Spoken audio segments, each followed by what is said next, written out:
Bonjour Sanji, Bonjour Magali. bonjour la communauté Vivre Magazine. Aujourd'hui, je suis heureuse de vous présenter Sanji Rambo Asiana. Je n'ai pas écorché votre nom, Sanji? Non, vous l'avez très bien prononcé, Magali. Ok, je vous remercie. Aujourd'hui, Sanji vient nous présenter César, l'imparfait heureux, qui est le dernier livre de la saga des Césars. Alors, Sanji, j'aimerais que vous nous parliez un peu de la genèse de la saga des Césars. Donc, c'est la rencontre de Bernard Monteau, avec qui vous avez coécrit le dernier César, et Gita Malaz, qui a écrit Les dialogues avec l'ange. Donc, est-ce que vous pouvez nous parler un peu de cette rencontre particulière avec cette femme particulière qui était Gita Malaz? Alors, Gita Malaz, c'est une femme quand même qui a vécu une expérience spirituelle marquante, puisque dans les années 40, en Hongrie, avec quelques amis juifs, 3 amis juifs en fait, ils se réunissent régulièrement, c'est une communauté d'artistes, et ils se posent la question de en quoi sommes-nous responsables de l'émergence du nazisme au sein de notre pays, qui est pourtant un pays intellectuellement à la pointe, scientifiquement à la pointe, comment c'est possible? Et ce qui est intéressant, c'est que déjà la question, elle est bizarre, c'est-à-dire, on pourrait plutôt se dire comment c'est plutôt la faute des autres. Là, c'est comment sommes-nous responsables? Tout à fait. Et cette question, ils vont la malaxer dans tous les sens, en essayant de se remettre en cause les uns et les autres sur tous les plans, jusqu'à ce qu'à un moment donné, des intuitions, je dirais des inspirations nouvelles apparaissent au travers de Anna, qui est celle qui conduit les dialogues à l'époque. Et Anna, elle va dire à partir de ce moment-là, ce n'est plus mon intelligence qui répond. Alors elle dit, c'est plus moi qui réponds, mais c'est mon cœur, c'est mon ange.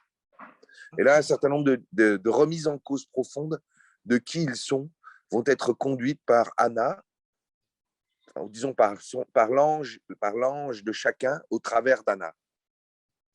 Et donc ce livre, des notes vont être consignées bien plus tard, au travers d'un certain nombre d'événements rocambolesques. Gita va réussir à quitter la Hongrie et va publier un livre qui s'appelle Les dialogues avec l'ange, dont aujourd'hui tout le monde connaît, quoi.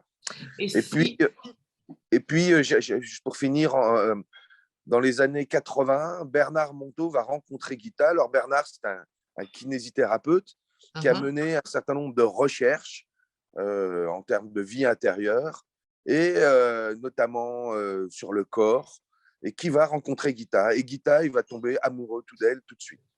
Quand je dis amoureux, amoureux spirituellement, bien sûr. oui. Il va y avoir une espèce de coup de foudre dans lequel il va se dire, je vais consacrer ma vie à cette femme et cette femme sera mon maître. Et ce qui est intéressant dans votre question, c'est qu'en fait, Bernard va traduire l'enseignement de Gita avec ses mots. Et il va notamment rejoindre un concept qui est développé dans le livre et qui est extrêmement important dans l'enseignement de Bernard Monteau, c'est le concept de tâche. Il va la mettre en pratique. C'est-à-dire, nous sommes tous appelés à faire quelque chose de particulier sur Terre. Notre mission, on dirait certains. Mission de vie. Mais c'est une mission de vie. Mais cette mission de vie, c'est aussi l'adaptation de l'enseignement que nous avons reçu. On ne peut pas trouver sa mission si on n'est pas issu d'un enseignement.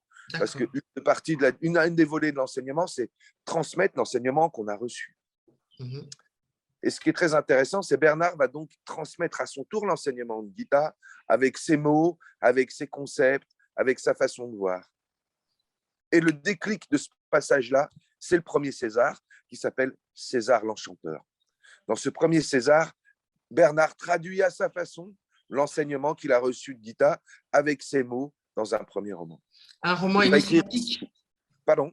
Un roman initiatique, en fait. Un roman initiatique, qui est un roman important dans la vie de Bernard Monteau, parce que Bernard Monteau n'est pas quelqu'un qui est un écrivain né, mais, et c'est là que c'est important et que c'est intéressant, c'est Gita va le chercher sur un terrain qui est a priori impossible pour lui, et il va quand même le faire. C'est ça la relation entre le maître et le disciple. Le maître croit tellement dans le potentiel du disciple qu'il présente au disciple de l'impossible. Et si le disciple a foi dans son maître, alors il va accomplir l'impossible. Donc, deuxième dimension de la tâche, elle vient nous chercher dans ce que nous ne savons pas faire. Dépassement de soi. Habituellement, Bernard dit, si vous voulez avoir une idée de ce qu'est votre tâche, vous faites la liste de tout ce que vous ne voulez pas, c'est là-dedans qu'elle va avoir lieu. Parce que c'est assez intéressant, parce que ça veut dire l'ego désire un certain nombre de choses qui lui sont faciles, mais dans l'élévation spirituelle, dans ce que nous devons aller chercher pour devenir meilleur, en fait, c'est dans les endroits qui nous sont le plus difficiles, et c'est assez logique si on y réfléchit. Le Bien possible, il suffirait de le faire avec l'intelligence. L'impossible, il nous faut le cœur. L'impossible, il nous faut l'ange.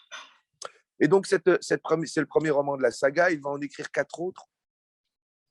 Et il se trouve que quelques années plus tard, moi, j'ai ce même type de rencontre-là avec Bernard Monteau. Et donc, ce livre dont vous parlez, là, César l'imparfait heureux, c'est la suite d'un deuxième volet qui sera sans doute écrit par moi et d'autres, qui sommes à notre tour des élèves de Bernard Monteau, et que nous allons essayer de traduire l'enseignement qu'il a reçu de Gita, qu'il a traduit avec ses mots. À notre tour, nous allons essayer de le traduire avec nos mots. D'accord. Et donc, vous aussi, aujourd'hui, vous avez des disciples qui vous suivent et avec Je ne pourrais pas dire que j'ai des disciples qui me suivent, je dirais que j'ai des gens qui sont des graines d'élèves. Oui, oui. J'essaie de transmettre à ma façon et à mon tour l'enseignement que j'ai reçu de Bernard Monteau, mais je ne suis pas le seul, d'autres le font avec excellence. D'accord. Alors, il y a d'autres activités dans le monde de César que la publication de ces romans initiatiques, de cette saga des Césars. Il y a notamment, j'ai vu, des réunions et des ateliers. Et moi, il y a une phrase qui m'a frappée quand je suis allée voir le site, c'est le monde de César, c'est la voie du sourire et de la fête dans le concret de nos vies ordinaires. Ouais. Et je trouve ça tellement magnifique parce que la spiritualité, c'est souvent, ou en tout cas on en a l'impression, hein, la spiritualité, le développement personnel passe par des concepts très éthériques, très mentaux éventuellement. Et là, on parle de concret, de joie, de sourire. Qu'est-ce qui se passe dans le monde de César alors? Alors là, je soulignais une deuxième chose extrêmement importante, qui est d'ailleurs dans le titre du livre, c'est un manuel de sagesse ordinaire. Parce que c'était une des clés de l'enseignement de Gita qu'elle a transmis à Bernard, qui nous l'a transmis à notre tour. C'est-à-dire, dans la vie spirituelle, il n'y a pas besoin d'exploit. Très souvent, on pense qu'il faut qu'on aille dans une caverne au Tibet, méditer pendant des heures pour devenir un autre homme, pour devenir meilleur. Il y a des voies qui sont comme ça, qui sont des voies de transformation radicale. La mission de certains aussi. C'est la mission de certains aussi. C'est la mission de certains aussi. C'est sûr. Et cette mission, elle existe. Il ne faut pas la renier. Mais pour l'essentiel d'entre nous, nous avons des vies qui sont très ordinaires. Moi, j'ai à descendre la poubelle régulièrement. J'ai une épouse, j'ai des enfants, j'ai des collègues de travail. Et si je veux être meilleur et si je veux accomplir la chose la plus sacrée, c'est pouvoir traiter l'ordinaire de ma vie avec la plus grande élévation possible. Et donc, nous, notre voie spirituelle, notre enseignement spirituel, il a lieu dans l'ordinaire de notre vie. C'est-à-dire comment je vais conserver le sourire dans tous les moments qui, d'habitude, m'auraient agacé. Je dois descendre la poubelle, et ben pourquoi je ne le ferai pas avec le sourire? Pourquoi je ne le ferai pas avec le meilleur de moi-même? Et donc, nous considérons que le cœur du sacré se situe dans le cœur de l'ordinaire. C'est là que nous sommes tous attendus. Et que, en fait, le cœur de la spiritualité, c'est le moment où on aurait envie de fermer le poing par agacement, pouvoir se transformer intérieurement pour pouvoir l'ouvrir et l'accompagner d'un sourire. C'est ça le cœur de la vie spirituelle. Et ça se joue pas dans des choses extraordinaires. Ça se joue dans des mésententes avec notre conjoint. Ça se joue avec nos collègues au boulot sur qui on comptait et qui finalement n'ont pas assuré ce qu'on aurait voulu. Tiens, comment on va faire pour à ce moment-là, au lieu de s'agacer, pouvoir dire à ces gens que malgré ce qu'ils sont, on les aime, malgré leurs imperfections, on les aime, parce qu'on aura appris à s'aimer nous-mêmes dans nos propres imperfections. Bien sûr. Et ça, c'est le cœur du sujet. Et c'est ça qu'on apprend dans le monde de César. Et c'est ce à quoi va vous conduire les ateliers du monde de César. Les ateliers du monde de César vont vous permettre de faire des expériences de transformation de la grimace en sourire, de la transformation des poings fermés en mains ouvertes qui sont prêtes à caresser. C'est magnifique. C'est magnifique. Et là, quelque part, on retourne aussi à l'essence des dialogues de Gita avec ses amis. Quelle est notre responsabilité? Et ce qui est un concept aujourd'hui cher au développement personnel, hein, quelle est notre responsabilité dans ce que nous vivons? Là où j'ai l'impression que César propose une autre approche, c'est comment on peut le vivre dans la joie et le sourire. Et ça, c'est important, je pense. Alors, la grande approche de César, c'est de dire, nous pouvons transformer tous les instants de la vie. Et il suffit de savoir dans l'instant là où nous sommes, si nous sommes une joie ou une contrariété. Et si vous posez régulièrement la question, vous verrez qu'il y a plein d'endroits où vous n'êtes pas capable de dire si vous êtes complètement dans la joie ni complètement dans la contrariété. Mais ça veut dire déjà que la contrariété a commencé, non? Il suffit de demander à leur mère, qu'est-ce qui m'empêche d'être heureux? Qu'est-ce qui m'empêche d'être joyeux? Et là, des situations concrètes vont vous apparaître. Tiens, j'ai du mal à être joyeux parce que je me fais du souci avec ma déclaration d'impôt. Ah tiens, donc le problème, il n'est pas là dans l'instant qui est en train de se passer, il est dans la déclaration d'impôt. Mais qu'est-ce qui se passe alors avec ça? Et tout de suite, vous allez vous apercevoir que derrière les apparences, en fait, il y a des douleurs intérieures. C'est peut-être pas avec la déclaration d'impôt, d'ailleurs, le problème, c'est parce que vous avez peur de ne pas réussir à la remplir en ligne et d'avoir à ce moment-là le sentiment que vous n'êtes pas suffisamment intelligent. Eh ben, elle est là, la douleur. Bien sûr. Et ça doit nous rappeler quelque chose, un souvenir de notre passé, où on nous a appris que nous n'étions pas vraiment à la hauteur, où on nous a appris qu'on était un peu con, etc., etc. Si on fait revenir ce souvenir et qu'on est capable de dire au petit garçon qui est dans ce souvenir, l'enfant blessé en nous, tu sais, ce qu'on t'a appris à ce moment-là, c'est pas vraiment toi. Et là, il y a une façon de s'y prendre. Hein. Là, je trace grosso modo. Si vous êtes capable de dire ça, tout d'un coup, vous libérez l'adulte dans le présent de ce poids de son passé. Alors tout d'un coup, il retrouve le sourire et il peut trouver des actes qui vont lui permettre de profiter de sa déclaration d'impôt. Par D'accord. exemple, ah ma chérie, tu sais, tu es plus à droite en informatique que moi, viens, on l'a fait ensemble. Et c'est tout d'un coup un moment de complicité avec son conjoint qui a lieu. Heureusement qu'on ne savait pas bien faire la déclaration d'impôt. Heureusement qu'on a eu peur. Parce que sans ça, nous n'aurions pas eu cet instant de complicité et d'amour Oui, avec celui d'accord. que nous aimons. C'est ça la voie de César. La voie de César, c'est apprendre à retourner les petites situations du quotidien où nous souffrons en des instants du quotidien où nous pourrions sourire. C'est magnifique. C'est un programme enthousiasmant. Il donne Je le pense que sourire. moi, c'est ça qui m'a accroché. Moi, je venais du monde des arts martiaux, je venais du monde des arts des arts de combat, dans lequel on apprend qu'en fait, il faut apprendre à chercher le corps juste, l'esprit juste. En permanence, on est en train de se surveiller. Enfin, en tout cas, je ne crois pas que ça soit ça l'essence du Bouddha, mais c'est comme ça que je l'avais comprise, moi. J'avais le sentiment qu'il fallait que je me surveille, qu'il fallait que j'essaye d'être différent, qu'il fallait que je me redresse, qu'il fallait que je me perfectionne. Quand je rencontre Bernard Monteau, et ça va être une de mes plus grandes surprises, je découvre qu'en fait, il ne m'est pas demandé de me redresser, il m'est demandé de mettre un sourire sur mes imperfections plutôt que d'essayer de les corriger. Il m'est demandé de profiter de mes imperfections plutôt que d'essayer de me détordre. Et c'est ça, en fait, qui m'a le plus touché. Il y a derrière chacune de nos imperfections, en fait, une opportunité, une chance de dire l'amour encore mieux. C'est ça, moi, qui m'a retenu dans cette voie, en tout cas. Ah ben, c'est un programme magnifique, Sanji. Sanji, vous offrez un livre dédicacé aux abonnés à Vivre Magazine. Ce sera un beau cadeau. Celle ou celui qui va le gagner aura bien de la chance. Est-ce que vous avez envie d'ajouter quelque chose encore? Moi, ce que j'aimerais dire, c'est si ce que je viens de dire de la vie spirituelle est vrai, ça veut dire qu'elle est accessible à tous, en fait. Et comment? Bien sûr. Il n'y a pas besoin de diplôme, il n'y a pas besoin de croyances particulières, il n'y a pas besoin de foi en des choses invisibles. Il y a juste le désir profond d'être devenir meilleur, d'essayer de progresser, d'essayer d'ouvrir son cœur. Et ça, je pense que tout le monde peut y avoir accès. En tout cas, essayer, oui, je pense, effectivement. Y arriver, c'est autre chose, mais voilà, c'est le petit, comme vous le disiez tout à l'heure, c'est le petit enfant en nous qui doit être chéri. Et eh bien là, je serais peut-être curieuse, puisque vous disiez qu'il y avait des manières de parler à cet enfant.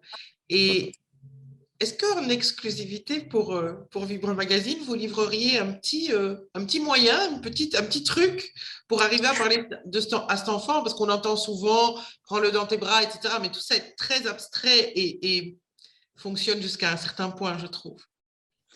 Alors, je vais vous donner plus qu'une astuce, je vais vous donner un exemple et de là, je tirerai une astuce. C'est magnifique. Il n'y a pas très longtemps, je suis en train de faire ma vaisselle Mhm. et je casse un verre. Et quand je casse ce verre, je vois que je m'agace en fait. Alors, comme tout le monde, je me dis, non, mais enfin, c'est pas bien grave, Sanji, c'est un verre cassé, quoi.